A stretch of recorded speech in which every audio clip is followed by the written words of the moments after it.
Good night, teacher Osvaldo Vides. My name is Cesar Ricardo Marin Rodriguez. I am from Bogotá, Colombia. I am 48 years old. I work in the Personería Distrital de Bogotá.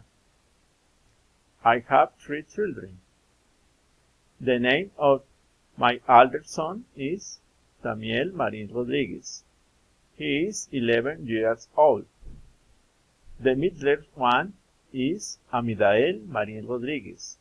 He is 9 years old. And the last one is Saliat Marin Rodriguez. He is 7 years old. My wife is Judy Antonia Rodriguez Gutierrez. She is a housewife. She is 41 years old. We live in San Mateo, Soacha, in house of 3 floors. I have a black Volkswagen car.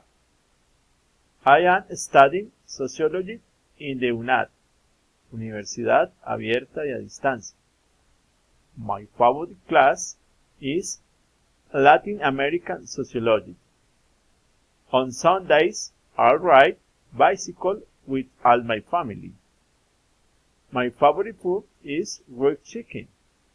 I like to watch TV and movies. My favorite movies are Nope, The Perfume, and Hannibal. Goodbye. Thank you very much.